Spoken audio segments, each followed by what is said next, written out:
Bienvenidos a la Noche Infinita. Antes de comenzar, cuéntanos en los comentarios desde dónde nos escuchas y qué temáticas te gustaría que exploremos en el futuro. Leemos cada mensaje con atención y siempre tomamos en cuenta sus sugerencias para los próximos relatos. Sin nada más que decir, comencemos. No era mi primera noche en esa estación de servicio, pero sí fue la última. Me llamo Gilberto. Soy operador de tráiler desde hace más de 17 años. Recorro rutas largas por todo el país, de norte a sur. Ese día venía desde Chihuahua con destino a Mérida, transportando maquinaria pesada. Cuando llevas tanto tiempo manejando, aprendes a leer el cansancio en el cuerpo como si fuera un tablero de luces encendidas. Y esa noche todas estaban parpadeando. El reloj del tablero marcaba las 2:27 de la madrugada. La carretera estaba desierta, solo la luz intermitente del remolque y el rumor constante de las llantas en el asfalto me mantenían en esa especie de trance en el que uno conduce más por costumbre que por conciencia. Decidí detenerme en una estación de servicio que ya conocía, una que está a las afueras de Ciudad del Maíz, San Luis Potosí. Nunca fue una estación bonita. Tenía el típico Oxxo pegado, un par de bombas viejas de gasolina, baños que daban lástima y un estacionamiento amplio donde los traileros nos apilábamos como si fuéramos fichas de dominó esperando turno. Pero era funcional, y en esas horas no se busca más que eso. Un lugar para apagar el motor y dormir con la esperanza de no despertar con las llantas ponchadas o sin diésel en el tanque. Apagué el tráiler en el carril más alejado de las bombas, estacionado paralelo a otro camión refrigerado. Todo estaba en calma. Afuera, el viento silbaba entre los remolques estacionados. Algunos motores seguían encendidos, vibrando suavemente, como si los conductores se hubieran quedado dormidos con el aire acondicionado encendido. Bajé a estirar las piernas. Me acerqué al Oxxo para comprar un café y un sándwich, de esos que saben igual de mal a cualquier hora del día. La tienda estaba vacía. Solo un cajero joven, con ojeras hasta el cuello y cara de querer estar en cualquier lugar menos ahí, me atendió sin decir palabra. La música de fondo era apenas audible. Salí, crucé el estacionamiento y me recargué en la defensa del tráiler mientras comía. Fue entonces cuando me di cuenta de algo raro. Las cámaras de seguridad que usualmente apuntaban a la zona de bombas no tenían la luz roja encendida. Lo noté por puro instinto. Uno aprende a ver los detalles cuando llevas media vida en la carretera. Miré hacia la caseta de vigilancia, que estaba vacía. No había ni guardia, ni personal de Pemex, ni nadie. Solo los tráileres dormidos y la oscuridad de la carretera. Se fue a echar un coyotito, pensé. Terminé mi café, me metí al camarote, cerré los seguros y traté de dormir. Pero no pude. Algo, no sé qué, me mantenía despierto, y no era la cafeína. Desde la pequeña ventanilla lateral vi movimiento. Al principio pensé que era el chofer del tráiler vecino bajando al baño. Una figura oscura caminó entre los remolques, lenta, sin prisa, pero algo me pareció raro. No era un trailero, no vestía como uno, no traía chaleco, ni lámpara, ni nada que le ayudara a moverse entre las sombras. Me incorporé y entreabrí la cortina del camarote. Vi cómo esa figura se acercaba a uno de los camiones estacionados a 2 filas de distancia. No hizo ruido. Caminaba como si ya conociera el terreno. Se acercó por el lado del copiloto, se agachó y empezó a hacer algo con las manos. No distinguía bien, pero por la postura y los movimientos, juraría que estaba manipulando la válvula del tanque de combustible. Mi primera reacción fue abrir la puerta y gritarle algo, pero algo me detuvo. El silencio, la oscuridad, el hecho de que las cámaras no funcionaban, todo eso me pareció una advertencia. Si ese cabrón estaba robando diésel o algo peor, no sería la primera vez que un conductor se mete a defender su carga y termina con una navaja en el cuello. Apreté los dientes, saqué mi celular y traté de tomarle una foto, pero no servía de nada. Estaba demasiado lejos y la figura no tenía rostro, solo un perfil delgado, encorvado, que parecía escarbar con desesperación. Decidí grabar video en silencio. Al menos eso. Pero lo que pasó después fue lo que me terminó de revolver el estómago. Del lado opuesto del camión que estaba manipulando, otra figura salió gateando, como un perro. Literal. Caminaba en 4 puntos, rápido, como si esperara una orden. En la oscuridad vi que llevaba algo en la mano, una linterna pequeña y lo que parecía un cuchillo o herramienta metálica. Mi respiración se cortó. Esa no era una pareja de ladrones improvisados. Sabían lo que hacían. Eran 2, al menos, y se estaban moviendo de camión en camión con total impunidad. Volteé hacia la caseta de vigilancia. Seguía vacía. Marqué al número de emergencia de la estación, que venía pintado en un letrero junto a los baños. Nada. Nadie contestó. Guardé el teléfono y empecé a preguntarme si debía arrancar y largarme. Pero, ¿y si ya habían marcado mi camión? ¿Y si estaban esperando que yo saliera para interceptarme? Tenía el corazón latiéndome en la garganta. Me metí más al fondo del camarote y apagué el pequeño foco interior. Me quedé en silencio absoluto. Durante los siguientes minutos, escuché pasos, golpes suaves contra los chasis, susurros, y luego algo que me dejó congelado, el sonido metálico de una tapa de tanque siendo abierta justo al lado de mi tráiler. No me moví, no respiré. Vi, a través de la rendija de la cortina, cómo una silueta se inclinaba junto a mi cabina. Usaba guantes. Levantó lo que parecía una manguera con una bomba manual. El ladrón estaba vaciando el tanque. El diésel no se derramaba, sabía lo que hacía. El impulso de salir y gritarle fue fuerte, pero recordé el cuchillo del otro, y entonces, de golpe, escuché una voz.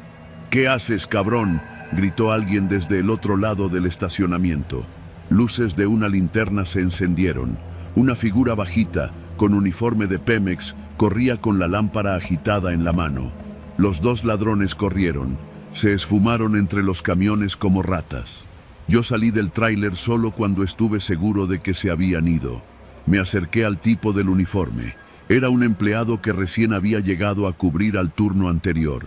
Había estado dormido en un cuarto trasero. Cuando le conté lo que vi, solo negó con la cabeza. «No es la primera vez», me dijo, casi resignado. «Esos cabrones vienen por la madrugada, cada vez que las cámaras fallan. Y esta noche nos quedamos sin luz en el sistema desde las 12:30. Le mostré el video que había grabado. Apenas se veían sombras, pero él asintió. «Esos mismos. Ya se cargaron a 2 compañeros. Uno lo apuñalaron por intentar detenerlos. El otro desapareció». Lo miré en silencio. «¿Ya hicieron denuncia?», pregunté. Se encogió de hombros. «¿Con quién? ¿Con la municipal? Ellos les tienen miedo. Se dice que son halcones, que están ligados con alguien más grande. Aquí todos hacemos como que no pasa nada, y mejor no decimos nada. Esa noche no dormí. A las 5:15 arranqué el tráiler y me largué de esa estación sin mirar atrás. Desde entonces, solo paro en sitios que estén bien iluminados y donde vea que las cámaras funcionan. Porque si se apagan, si las cámaras no graban, lo que pasa en esa oscuridad puede ser algo de lo que no se vuelve. Y yo, por suerte, sí volví».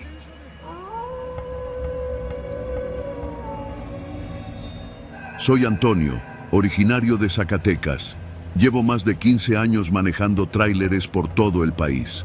Conozco desde las autopistas de cuota hasta los caminos de terracería que ni siquiera aparecen en los mapas. Lo que te voy a contar ocurrió hace un par de años, en uno de esos viajes que desearía nunca haber aceptado. Era febrero, temporada baja.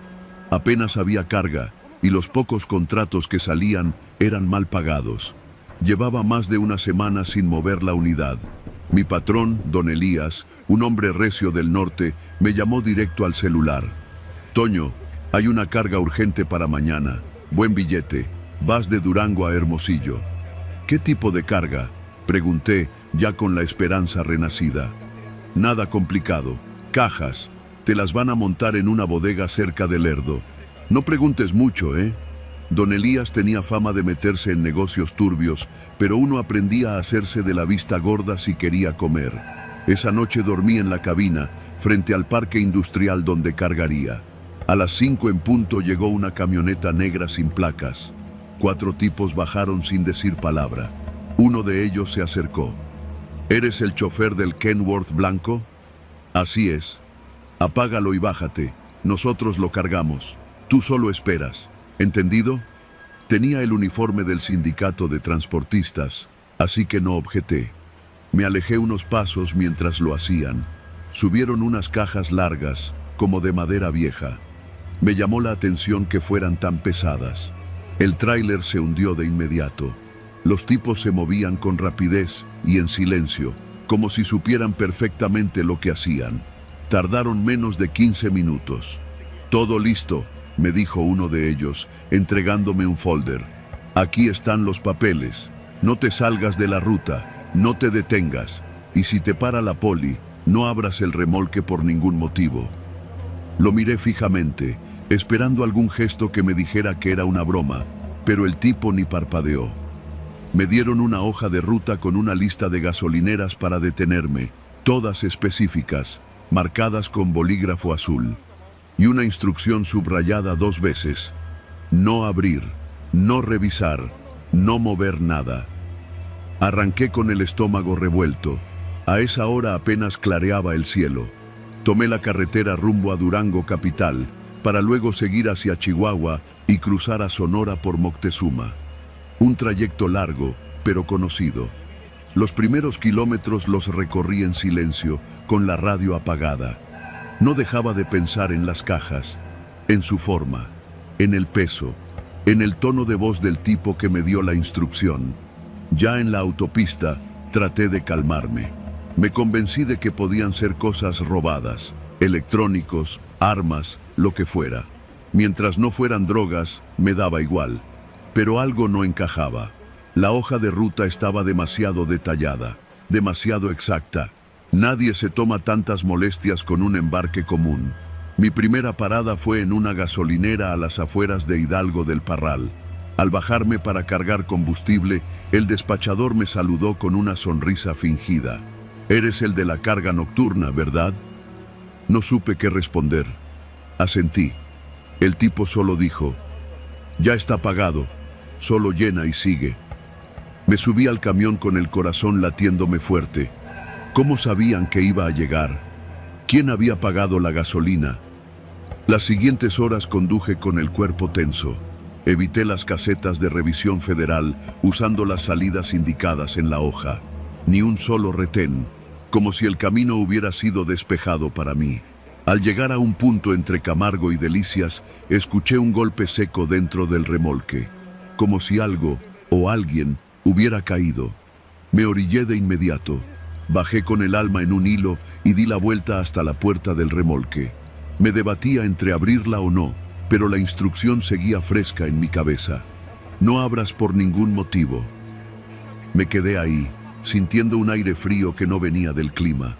No había viento. El golpe había sido real. El tráiler no estaba mal cerrado. El candado de seguridad seguía intacto. Me forcé a regresar a la cabina. Volví a conducir, pero ya no era el mismo viaje. El silencio dentro del remolque me quemaba los oídos. A ratos, juraba oír otro golpe, como un cuerpo resbalando, como carne cayendo sobre metal. A las 3 de la madrugada, llegué a una gasolinera en la salida de Moctezuma. Había otro hombre esperándome. Se acercó directo, sin saludar. «Tú sigue. Vas a llegar a Hermosillo a las 8. Te esperan en un terreno frente al tianguis de autos usados. No te desvíes, no te detengas». Soy Antonio, originario de Zacatecas. Llevo más de 15 años manejando tráileres por todo el país. Conozco desde las autopistas de cuota hasta los caminos de terracería que ni siquiera aparecen en los mapas. Lo que te voy a contar ocurrió hace un par de años, en uno de esos viajes que desearía nunca haber aceptado. Era febrero, temporada baja. Apenas había carga y los pocos contratos que salían eran mal pagados. «¿Qué llevo?», le pregunté por primera vez. No me respondió, solo repitió: «No te detengas». Volví al camión con un temblor que no me podía quitar de encima. Encendí el estéreo para distraerme. Música norteña. Mala idea. La voz del cantante hablaba de tumbas abiertas y caminos sin regreso. Amanecía cuando por fin llegué al lugar indicado. Un terreno baldío con un portón oxidado. Me esperaban 2 camionetas. Bajaron 5 hombres. Esta vez iban armados, con pasamontañas. Uno de ellos me pidió las llaves del remolque. Me bajé sin decir nada. Mis piernas apenas me respondían. «Gracias por el servicio, compa. Ya puedes irte», me dijo uno con acento sonorense. «¿Y la firma? ¿La descarga?» «No te preocupes, el pago ya está. Aquí está tu bono». Me entregó un sobre grueso. Lo tomé sin revisar. Solo quería salir de ahí. Cuando ya estaba a punto de subirme a la cabina, escuché un grito desde la caja. «Uno se movió. Todavía está tibio». Me congelé. Mis manos se soltaron del volante. La sangre me zumbaba en la cabeza. «Sáquenlo primero. Los otros ya están fríos», dijo alguien más. No vi más. Arranqué el tráiler y me fui. Conduje sin parar hasta llegar a un motel de paso en Magdalena. Apagué el motor y me encerré en el baño del cuarto. Vomité todo lo que traía dentro. Lloré, grité, me odié. Estuve 2 días sin responderle a don Elías. Cuando al fin le contesté, solo me dijo: «Buen trabajo, Toño. Si te vuelven a pedir, ¿te avientas otra?». Le colgué sin decir nada. Vendí el tráiler ese mismo mes. Me fui a trabajar de guardia nocturno a un fraccionamiento en San Luis Potosí. Nunca más manejé un camión. Lo que llevé esa noche eran cuerpos, cadáveres, víctimas, tal vez migrantes, tal vez ejecutados.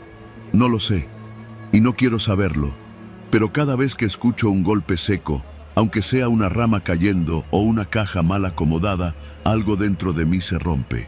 Esa fue la última carga que llevé, y la única que me sigue pesando hasta hoy.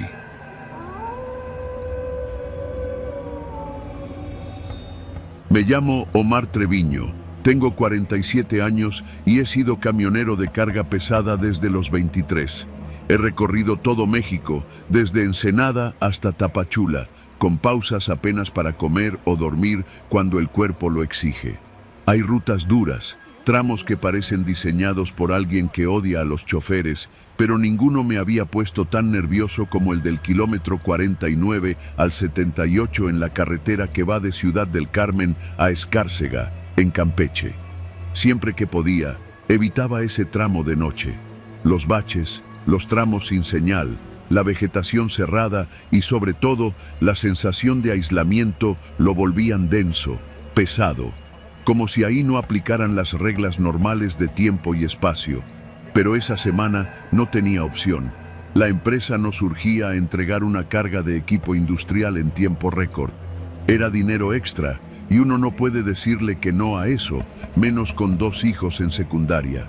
Mi compañero de ruta era el Tano, un chavo de 29 años que apenas tenía 3 en el oficio.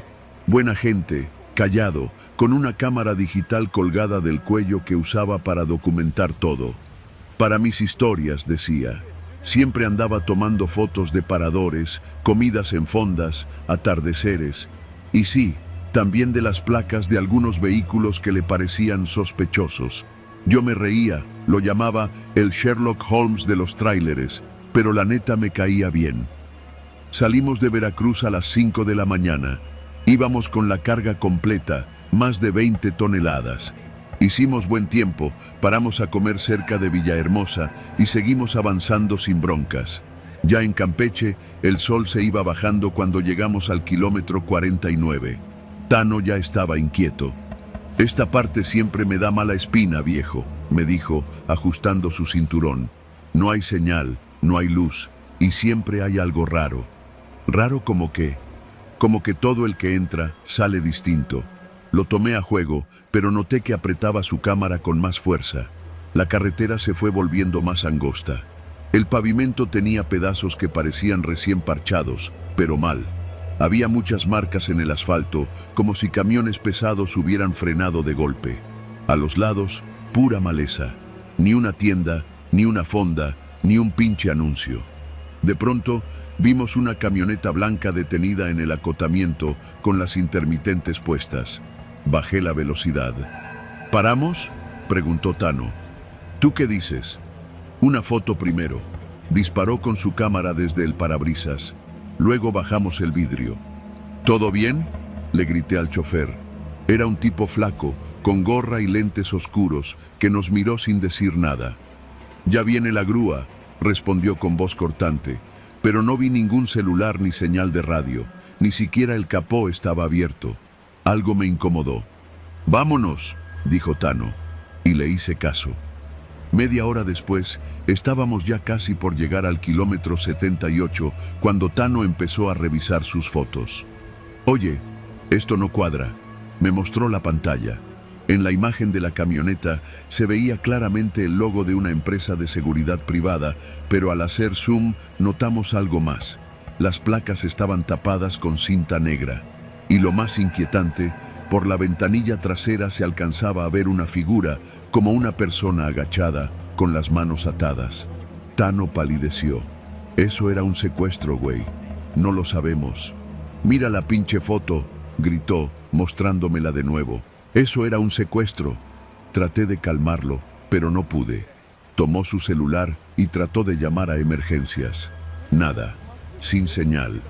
Decidí seguir avanzando hasta encontrar un parador donde pudiéramos denunciar, pero no llegamos. A los pocos minutos, 2 camionetas negras nos cerraron el paso, una por delante, otra detrás. Se bajaron 6 tipos armados, sin decir palabra. No llevaban uniforme, pero todos traían radios, chalecos y armas largas. Uno de ellos se acercó al lado de Tano. «Baja la cámara». «¿Qué?». «Bájala», repitió el tipo, esta vez sacando el arma por la ventana. No sé cómo pasó, todo fue tan rápido. Tano trató de guardar la cámara en su mochila, pero el tipo abrió la puerta y lo bajó a empujones. Yo me quedé paralizado. «Apaga el motor y bájate, viejo», me dijo otro. Obedecí. Nos revisaron todo el tráiler. Uno de ellos encontró la cámara y empezó a verla. Se la llevó a otro, al que parecía ser el jefe. «No hay copia», dijo el primero. «Solo están aquí». «¿Seguro?». «Seguro». El jefe, un hombre gordo con voz grave, miró a Tano. «Mira, muchacho, tú no entiendes el tipo de bronca en la que te metiste. Esto no se trata de ti, pero esas fotos pueden jodernos muy feo». Tano no dijo nada, solo respiraba fuerte, con los ojos fijos en el piso. «¿Dónde están las otras fotos? ¿Las subiste?». «No», dijo Tano, al borde de las lágrimas. «Solo están en la cámara, lo juro». El tipo lo miró un segundo más, luego dio media vuelta. Otro sujeto sacó una botella de alcohol, la roció sobre la cámara y la prendió fuego. «Esto no pasó. Nadie los va a seguir. Pero no digan nada. Nada». Nos dejaron ahí, en medio de la nada, con la cámara derretida y el miedo metido hasta los huesos. Tardamos más de 1 hora en poder movernos. Cuando llegamos a Escárcega, fuimos directo a la comandancia, pero nos dijeron que, sin pruebas, no podían hacer nada, y que era mejor no meterse. Al parecer, no éramos los primeros en vivir algo así en ese tramo. Tano dejó de viajar al poco tiempo. Lo último que supe es que se fue a vivir a Puebla con su hermana y que ya no quiso volver a tomar carretera. Yo seguí manejando, pero esa ruta la evito, siempre. Y lo peor es que a veces, cuando estoy solo en la cabina y la radio se va a estática, recuerdo la cara de esa persona dentro de la camioneta, la mirada, el silencio, y me pregunto si alguna vez la encontraron o si sigue ahí, esperando que alguien más se atreva a sacar una foto.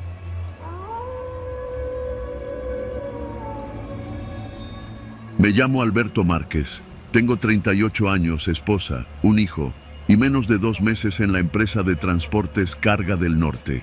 Es de esas que te mandan hasta donde el diablo perdió el nombre, con tal de no dejar varado ningún contenedor.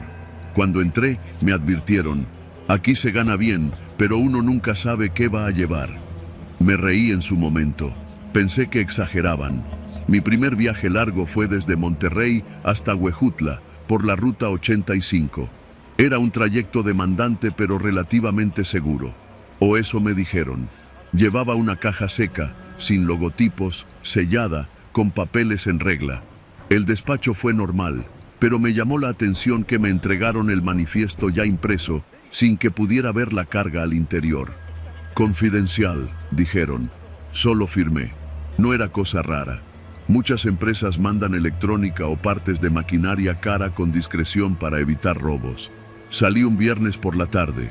El camión estaba en buen estado, recién alineado, diésel lleno, radio nuevo. Estaba contento, la neta. Iba a hacer un buen pago y tenía todo el fin de semana para rodar sin prisas.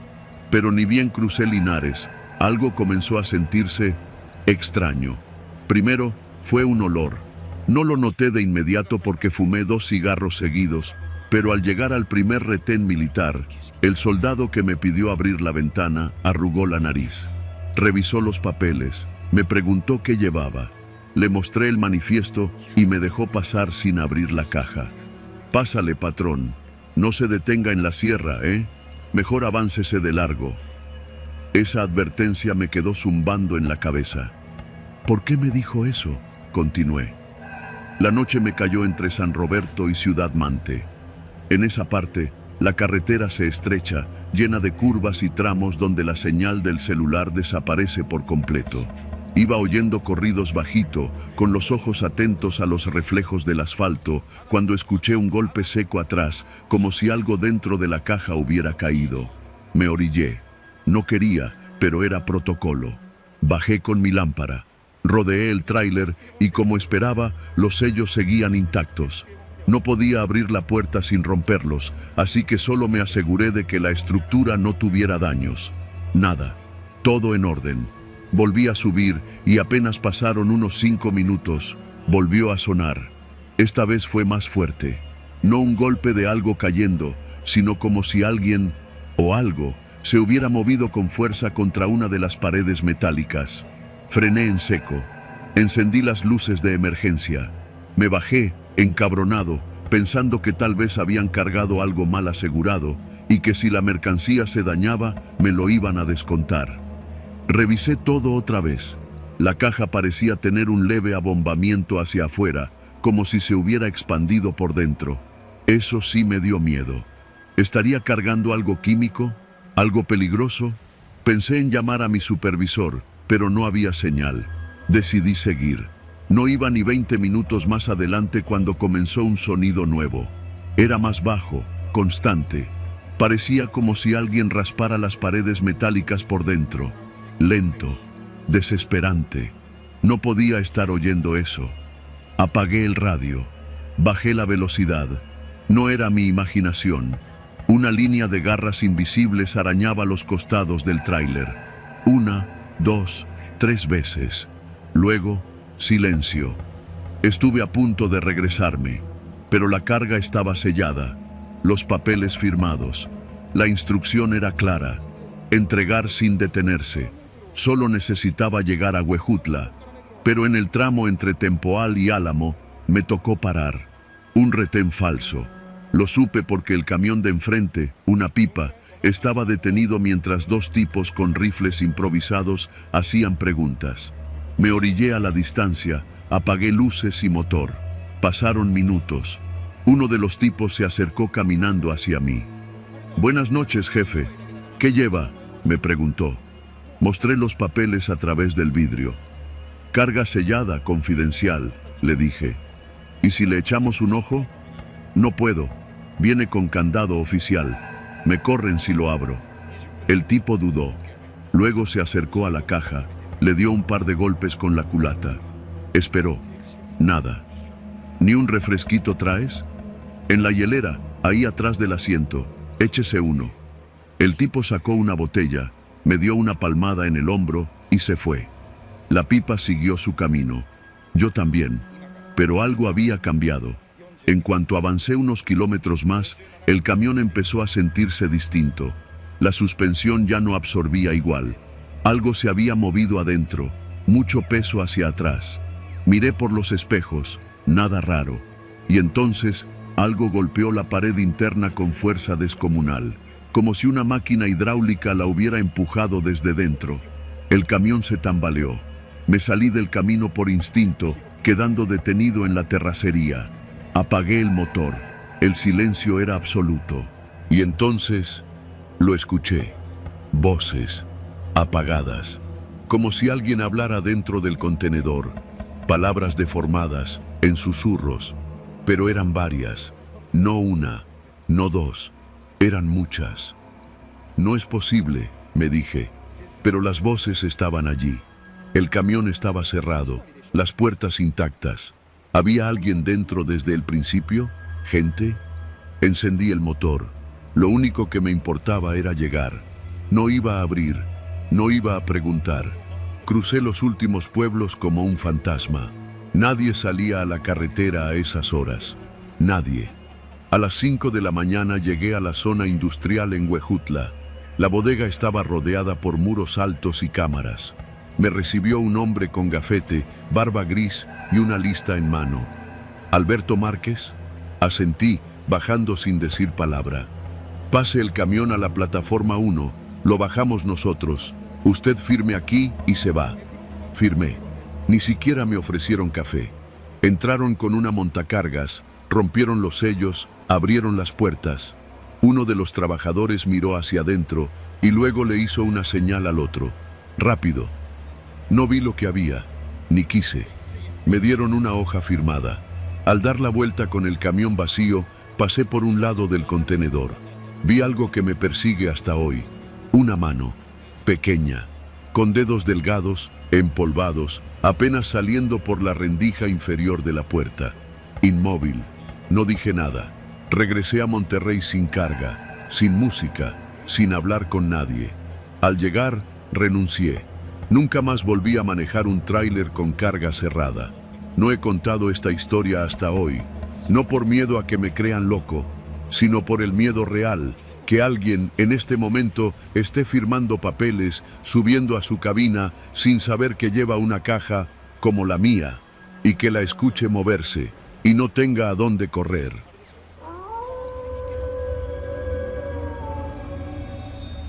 Me llamo Marcos Palacios y durante casi 8 años fui camionero de larga distancia. No era la vida más cómoda, pero pagaba bien y me daba la libertad que nunca encontré en una oficina. Conocía carreteras desde Chiapas hasta Baja California y lo que no sabía por experiencia lo había escuchado en alguna fonda a medianoche, con una coca bien fría en la mano y el tráiler estacionado junto a otros monstruos de acero. Pero si estás leyendo esto, es porque ya no manejo. Dejé todo después de lo que pasó con esa última empresa. No fue un accidente, no fue un asalto, fue algo peor. Algo que nadie cuenta porque o no lo vive para contarlo, o porque firmó el mismo contrato que yo. Todo comenzó cuando me corrieron de la línea para la que trabajaba en Jalisco. Una bronca con el sindicato que no viene al caso. Estaba sin chamba y con los recibos de la luz, el gas y la renta acumulándose como mal presagio. Entonces un cuate, Toño, me dijo que una nueva empresa de transporte estaba contratando choferes en Ciudad Obregón, con sueldos altos, viáticos bien cubiertos y unidades casi nuevas. Sonaba demasiado bueno para ser verdad. Lo era. Toño me dio un número. Llamé y me contestó una mujer muy amable que me dijo que la empresa se llamaba Logimex de Occidente. El proceso fue rápido. Al día siguiente ya tenía cita para una entrevista en una oficina chiquita ubicada en el parque industrial. Me recibieron con café, aire acondicionado y una sonrisa. Nada sospechoso. El contrato era grueso como cuaderno de primaria. Me lo dieron para leer y en la hoja de portada resaltaba una frase: Acuerdo de confidencialidad nivel 2. Me dio risa. Les dije, ¿nivel 2 de qué? ¿De Mortal Kombat o qué? El gerente se rió también, pero con una de esas risas forzadas que no llegan a los ojos. Me explicaron que la empresa tenía contratos con el gobierno, que a veces se transportaban mercancías delicadas y que por eso había reglas especiales, rutas sin paradas, entregas contrarreloj, cero comunicación con terceros durante el trayecto. Nada del otro mundo, pensé. Ya había hecho cosas parecidas para Pemex y para ciertas fábricas privadas que movían químicos. Lo que me debería haber puesto a pensar fue una cláusula enterrada al final del contrato. Decía que el incumplimiento de las reglas de la ruta autorizada podría derivar en sanciones legales, económicas y administrativas, y que, dada la naturaleza sensible del contenido transportado, La empresa se reservaba el derecho de aplicar medidas de contención extraordinarias. Lo firmé sin pensarlo mucho. Estaba desesperado. Mi primer viaje fue sencillo. Una caja cerrada con remolque refrigerado, desde Guaymas hasta un parque industrial en Saltillo, sin contratiempos. No podía abrir la caja, claro. Me lo advirtieron desde el principio. No te interesa lo que llevas, solo condúcelo. Los problemas comenzaron en el tercer viaje. Me tocó una ruta de Hermosillo hasta la frontera con Tamaulipas, por la carretera 40, pasando por la sierra. Me dieron un camión blindado, blanco, sin logotipos. Lo único que traía era un GPS industrial de esos que no puedes desconectar sin disparar alertas. Antes de salir, me hicieron firmar otra hoja adicional. Cláusula 45, decía arriba. En resumen, la empresa me advertía que cualquier parada no programada invalidaba el seguro y que si intentaba desviar la ruta, el vehículo entraría en protocolo de anulación de seguridad. ¿Qué es eso?, pregunté. Me dijeron que era un sistema de seguridad para evitar robos, que el camión se bloqueaba solo si detectaba anomalías. Me pareció lógico, era tecnología nueva. Salí de Hermosillo a las 3 de la mañana. Tenía una lista de gasolineras autorizadas para cargar combustible, todas ubicadas cada cierta distancia. No podía usar otras. Me mandaron por tramos que conocía de sobra, pero con una ruta tan cerrada que el margen de error era mínimo. A la altura de Moctezuma, me orillé en uno de los puntos permitidos para descansar 15 minutos. Fue ahí cuando vi pasar a otro tráiler igual al mío. Mismo modelo, mismo color, sin logos, sin placas visibles. Lo reconocí porque el sonido del motor era el mismo, como un ronroneo artificial, distinto a los Volvo normales. Le hice cambio de luces. El conductor no respondió.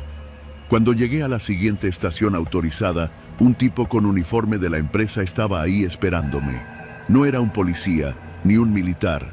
Era distinto, limpio, tieso, sin expresión. Me pidió mi identificación, me revisó los ojos con una lámpara como si me estuviera haciendo un antidoping. Sin decir palabra, tomó nota en una tableta y se alejó. Ahí me entró la duda. Le marqué a Toño, pero no contestó. Le mandé un mensaje preguntando si él había hecho esa ruta. Nunca me respondió. El camino siguió igual de extraño. 3 horas más tarde, el sistema del camión me mostró una alerta roja. Desviación de patrón detectada. Yo no había hecho nada. El GPS me decía que seguía sobre la 40, pero entonces una voz automática habló desde el tablero. Ajuste de ruta en curso, no se detenga. Me sudaban las manos. El camión comenzó a acelerar solo. Yo no tenía el pie en el acelerador. Toqué el freno, pero no respondía. El volante se endureció. Era como si alguien más estuviera conduciendo. Me llevaron por una desviación de terracería hacia un tramo sin señal en el mapa. Pensé en saltar, en abrir la puerta, pero estaba bloqueada. El seguro estaba activado. Traté de romper la ventana lateral con una linterna, pero el vidrio no se rajó. Eran blindadas nivel 5. Después de 20 minutos, el camión se detuvo en seco frente a un tipo de hangar cubierto por lonas. 2 sujetos con overoles negros salieron y se acercaron a la cabina. Uno de ellos apuntó una cámara térmica hacia mí y luego hizo una seña al otro. La puerta se desbloqueó. «Bienvenido», dijo el que parecía encargado. «Has cumplido con la entrega». «¿Qué fue todo esto?», pregunté. «¿Dónde estoy?». «Ubicación no autorizada para divulgación», respondió. «Tu compensación ha sido transferida». Me bajaron. Uno de ellos se subió al camión y se lo llevó. Me dejaron parado ahí, sin transporte, sin explicación y sin señal en el celular. Tardé 4 horas en encontrar un camino de regreso, caminando bajo el sol, hasta que un campesino me levantó y me acercó a un pueblo cercano. En cuanto pude, intenté contactar de nuevo a la empresa. Nadie contestó. El número había sido desactivado. Las oficinas en Obregón estaban vacías, cerradas con cadenas. Toño nunca volvió a aparecer. Lo busqué en redes, pregunté por él con conocidos. Nadie sabía nada, como si se lo hubiera tragado la tierra. Tiempo después, supe que Logimex de Occidente nunca existió legalmente. No había registros fiscales ni página web oficial. Lo más cercano que encontré fue un nombre similar, una empresa en papel propiedad de un despacho jurídico en Monterrey, que resultó ser solo un buzón. Desde entonces, escucho historias similares entre camioneros que desaparecen en rutas del norte, que nunca entregan o regresan, y los que sí, ya no son los mismos. Nunca sabré qué transporté, pero aprendí que hay contratos donde no firmas con tinta, sino con tu vida. Y si algún día te ofrecen una chamba demasiado buena para ser cierta, lee la letra pequeña. No vaya a ser que entre las cláusulas se escondan la tuya.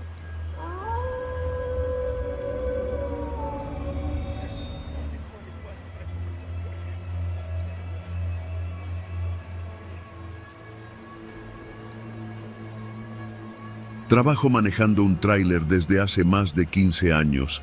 Casi toda mi vida la he pasado en la carretera, con la espalda adolorida y los ojos quemados por el sol y la luz de los faros. Si hay algo que uno aprende rápido en este oficio, es que hay lugares a los que no conviene entrar: bares, pensiones, gasolineras y talleres, especialmente aquellos donde no se hacen preguntas. Me acuerdo bien porque fue el año en que murió mi hermano. Me tocó un viaje largo desde Apodaca hasta Tapachula, llevando electrodomésticos, un cliente nuevo. No me preguntes el nombre de la empresa, ni me interesa recordarlo. Lo único que sabía era que pagaban bien, en efectivo, y que querían el cargamento entregado lo más rápido posible. El viaje transcurrió sin incidentes hasta llegar al Istmo de Tehuantepec. Fue en un tramo carretero poco transitado, entre Juchitán y Matías Romero, donde el camión empezó a hacer un ruido feo, como un traqueteo seco que no era normal. Pensé que eran los frenos. Frené en un claro a la orilla, revisé el sistema de ejes y efectivamente, un problema con la suspensión. Era algo que no podía dejar pasar. No podía arriesgarme a que el camión se descontrolara en una bajada. Saqué el celular, pero allá no había señal, ni siquiera una rayita. El sol ya empezaba a caer. Me subí de nuevo, manejé despacio un par de kilómetros más hasta que vi un letrero pintado a mano que decía Taller Mecánico, servicio completo, sin preguntas. El anuncio me pareció raro, no porque ofrecieran servicio completo, sino por lo otro, sin preguntas. Me pareció una forma rara de atraer clientes, pero también pensé que quizá era una especie de código. Los camioneros, especialmente los del norte, tenemos fama de transportar cosas que no siempre coinciden con lo que dice el papel. Así que entendí el mensaje. Aquí no nos metemos en lo que traigas. El taller estaba detrás de una gasolinera cerrada, en un camino de terracería a unos 300 metros del asfalto. No había más que monte seco alrededor. Apenas crucé el portón de lámina, salió un tipo con una lámpara de mano. Era joven, quizá de unos 30, moreno, flaco como vara de mezquite, con una camiseta grasienta y el pantalón de mezclilla hasta la cadera. «¿Qué traes, jefe?», me preguntó sin mirarme a los ojos. «Falla en la suspensión, parte trasera. Escucha ese ruido», le dije. Escuchó unos segundos y luego asintió. «Sí, lo arreglo». No me pidió papeles. No me preguntó qué transportaba ni de dónde venía. Solo me hizo una seña para que metiera el tráiler en reversa hasta una rampa improvisada hecha con bloques de concreto. «¿Cuánto me vas a cobrar?». «Depende de lo que encuentre», respondió, sin más. Caminó hacia una bodega oxidada y sacó herramientas. Mientras empezaba a trabajar, me senté en una silla desvencijada bajo un techo de lámina. El lugar olía a aceite viejo y pasto mojado. No había música. No había nadie más. «¿Trabaja solo?». «Siempre». Apreté los labios. Algo en su tono me incomodó. No era agresivo, pero tampoco amable. Era como hablar con alguien que ha vivido mucho más de lo que aparenta. Encendí un cigarro y me puse a mirar el cielo mientras la noche caía. Los mosquitos empezaron a zumbar y el calor seguía pegando fuerte. Después de unos minutos me di cuenta de algo raro. El tipo no usaba lámpara para revisar el eje. Estaba debajo del tráiler, a oscuras, pero seguía trabajando como si nada. El ruido de los metales, los clics de las herramientas, seguían a un ritmo constante. ¿Todo bien ahí abajo?, pregunté. Sí, ya casi. Entonces lo escuché. Un golpe seco, como si algo se hubiera caído del tráiler. Me levanté de inmediato, pero el mecánico ya estaba afuera, con una llave inglesa en la mano, mirándome con cara neutra. ¿Tiraste algo? No, fue el viento. Pero no había viento. El aire estaba muerto. Me acerqué al tráiler. Caminé hacia la parte trasera y abrí el compartimento por instinto. Todo seguía igual. Las cajas, los sellos, los seguros, todo en orden. Pero una cosa me llamó la atención. Había marcas en el piso metálico. No eran huellas comunes, eran como surcos, como si algo se hubiera arrastrado ahí adentro. Cerré la puerta de golpe y regresé con el mecánico. No le dije nada. ¿Falta mucho? Unos 20 minutos. Puedes descansar allá adentro si quieres, dijo, señalando una oficina que parecía abandonada. Entré. El lugar era pequeño, con una mesa de metal y un ventilador que no servía. Había una cafetera vieja, papeles desordenados y una caja con llaves oxidadas. En la pared había fotos enmarcadas, choferes posando junto a sus tráileres, algunos en blanco y negro, todos con cara seria, todos mirando directo a la cámara. Pero había algo extraño en esas fotos. Ninguna estaba fechada, y todas estaban firmadas con un marcador rojo en la esquina inferior. Gracias, sin preguntas. Me acerqué para verlas mejor. En una de ellas reconocí algo que me hizo tragar saliva. Un camión, un Kenworth color vino, el mismo que manejaba mi hermano antes de desaparecer hace 5 años. Me quedé helado. La matrícula no se veía con claridad, pero el modelo, el color, las calcas, era idéntico. Miré la cara del chofer en la foto. No era mi hermano, era otro tipo, pero algo en sus ojos, no sé, me hizo sentir como si lo conociera. Salí de la oficina sin decir nada. El mecánico estaba sentado junto a una fogata improvisada, comiendo algo de una lata. Me miró como si ya supiera lo que había visto. ¿Te suena conocido uno de los camiones de la pared? No respondí, solo lo miré. Aquí vienen muchos, algunos desaparecen, otros no. No es mi problema, dijo, encogiéndose de hombros. ¿Tú los desapareces? Yo arreglo, nada más. Lo que venga adentro no me concierne. Mi estómago se apretó. Fui hacia el tráiler. Quería largarme de ahí, no importaba si el eje estaba mal. Pero al subir, noté algo. Una caja estaba abierta. Yo no la dejé así. Me acerqué, y entonces lo vi. Era una bolsa negra, mal cerrada, y dentro, algo que no debía estar ahí. No lo voy a describir. Solo te digo que tenía forma humana, y que apestaba. Apestaba a muerte. Retrocedí, sintiendo las piernas flojas. El mecánico ya estaba de pie, viéndome desde lejos. ¿Quieres que la vuelva a meter y selle la caja? Te cobro lo mismo. ¿Qué es esto? ¿Qué me dieron para transportar? Dijiste que no hacías preguntas. Yo tampoco. Es un trato justo. No pude hablar. Cerré la caja con manos temblorosas. Sabía lo que tenía que hacer. Tenía que seguir, entregar y olvidarlo todo, así como había hecho tantas veces. El mecánico terminó el arreglo, me cobró una cantidad justa y me dio un recibo sin nombre ni firma. Antes de irme, me dijo una última cosa. Si un día tú también necesitas desaparecer, ya sabes dónde estoy. Manejé toda la noche sin parar. Llegué a Tapachula al amanecer. Nadie me revisó la carga, nadie preguntó nada. Solo me dieron el sobre con el pago. Nunca pregunté qué había en esa caja. Pero desde ese día, cada vez que manejo de noche, siento que hay algo en la caja que se mueve, algo que no se terminó de morir. Y lo peor es que ya no me asusta, solo espero que no sea mi hermano.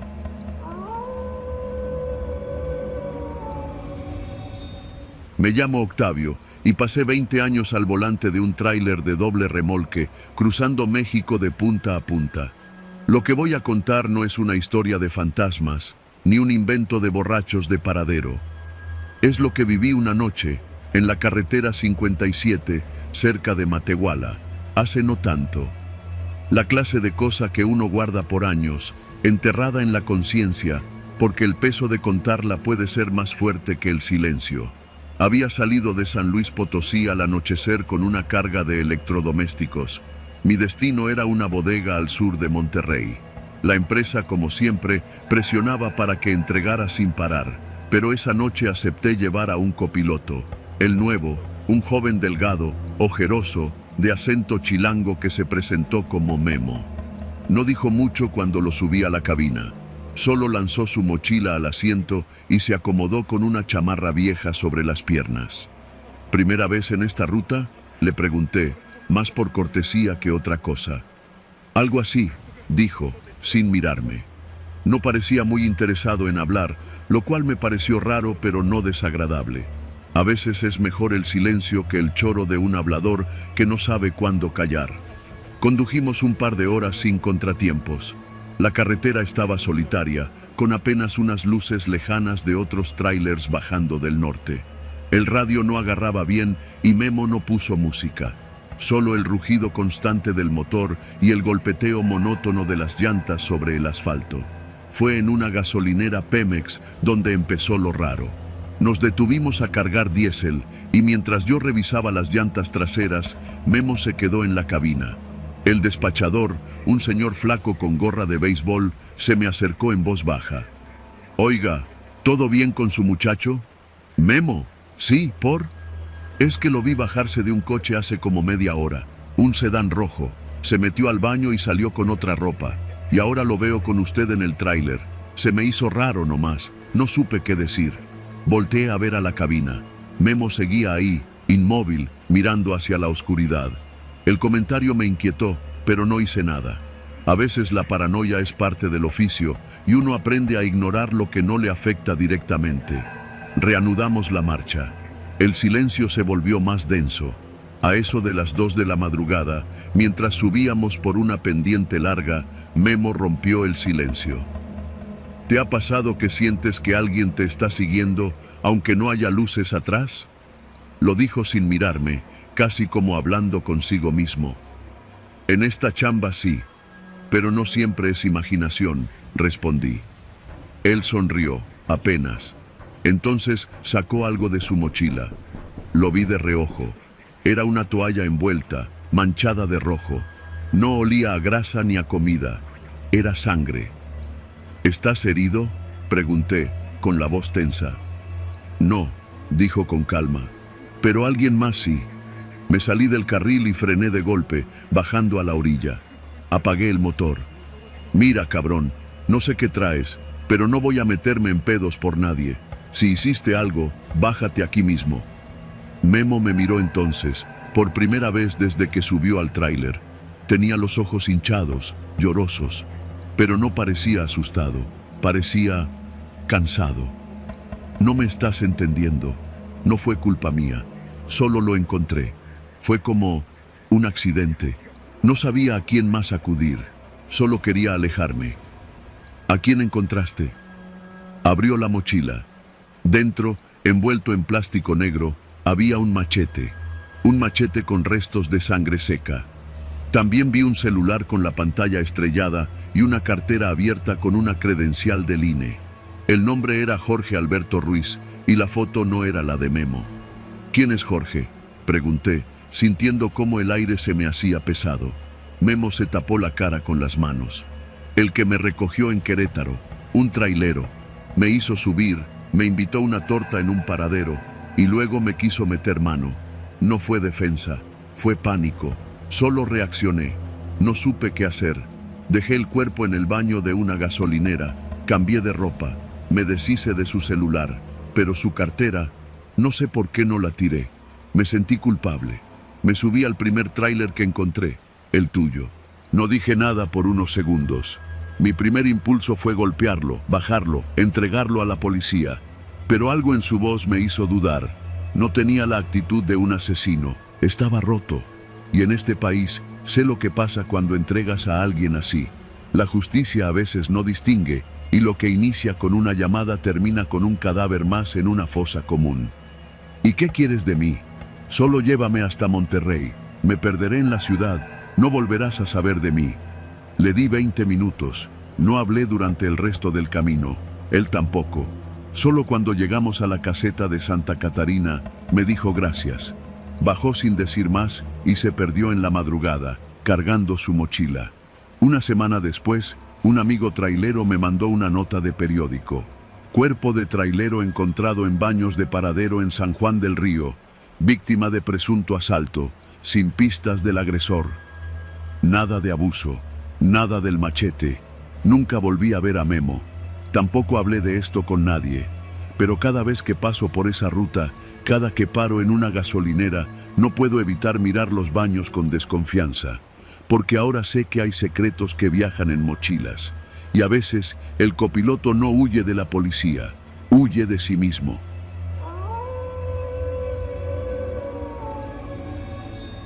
Me llamo Efraín y llevo más de 20 años recorriendo las carreteras de México. Empecé como ayudante de chofer, cargando cajas y desvelándome en cabinas que olían a sudor y Marlboro, hasta que por fin logré sacar mi propio camión. No era nuevo ni bonito, pero era mío. Lo pagué en abonos, como todo en esta vida. Y fue precisamente por un abono que casi no la cuento. Todo empezó con una decisión estúpida. Corría el año 2019 y con la pandemia encima, los trabajos se volvieron esporádicos. Las rutas pagaban poco y los gastos no perdonaban. Me atrasé con un préstamo que había pedido a un tipo en Monterrey. No era un banco ni una financiera registrada, pero los papeles parecían en regla.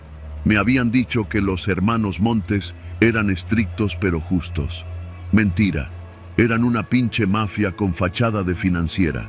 Y cuando te atrasabas, te cobraban de otra forma. No supe que estaba en problemas hasta que, un martes cualquiera, en una gasolinera de Celaya, se me acercó un chavito flaco, con camisa de cuadros y mirada sin alma. ¿Eres Efraín Solís?, me preguntó mientras llenaba el tanque. ¿Y tú quién eres? Uno que te quiere evitar problemas. Me sacó una foto impresa. Era yo, comiendo tacos en una fonda de Irapuato, con mi tráiler estacionado a la vuelta. La foto era reciente, de no más de 3 días. Los Montes están molestos, no quieren tu dinero, quieren una conversación. No dije nada. Terminé de llenar el tanque, me subí al camión y me fui. Pero ya no manejaba igual. Sentía los ojos en la nuca, como si el retrovisor ya no me mostrara autos, sino presencias. Los camioneros tenemos una regla: no preguntes más de lo necesario y no te metas en lo que no entiendes. Pero esto ya me salía de las manos. Esa noche dormí en la cabina, en un estacionamiento de trailers a las afueras de Querétaro. Dejé el motor apagado, como siempre, para ahorrar diésel. Me tapé con mi cobija térmica, acomodé mi cuchillo bajo la almohada, costumbre vieja, y traté de dormir. A las 3 de la mañana, escuché que alguien tocó el cristal de la puerta del conductor. Un golpecito leve. Pensé que era otro chofer preguntando por cigarros o si llevaba carga para descargar en la misma zona. Pero al asomarme, no vi a nadie. Encendí el foco del techo, tomé el cuchillo y abrí la puerta con cuidado. Afuera, la niebla era tan espesa que apenas se veía la fila de camiones estacionados. Caminé rodeando el mío y justo al llegar al lado derecho, vi una nota sujeta con cinta en la defensa trasera, papel delgado, tipo fax. Decía: sabemos a dónde vas, no cambies de ruta. La paranoia se me instaló en el pecho como un gato arisco. Aún así, tenía que entregar una carga de electrodomésticos en Veracruz. Salí al amanecer. La libre estaba pesada por un accidente en la autopista, así que me desvié por la carretera federal 145. Casi no había tránsito, solo tramos de caña, veredas y pueblos sin nombre. De esos donde los perros duermen en medio del camino y nadie usa casco en las motos. A la altura de la tinaja noté algo raro. Un Volkswagen Jetta gris, modelo viejo, me seguía desde hacía rato. A veces se alejaba, a veces se pegaba, pero no me rebasaba ni se perdía en el retrovisor. Me puse alerta, reduje la velocidad, me detuve a tomar agua en un Oxxo Me tardé 20 minutos y al salir, ahí seguía el pinche carro, estacionado en una sombra al otro lado de la carretera. No me bajé, avancé. Tomé un atajo de terracería, una de esas rutas que solo los que manejamos diario conocemos, llena de piedras y pozos. Y cuando salí de nuevo a la carretera, el Jetta apareció 5 kilómetros adelante, estacionado en una curva. Allí supe que ya no era coincidencia. Pasé por Acayucan casi sin detenerme. El sol caía de frente y mi cabeza latía como tambor.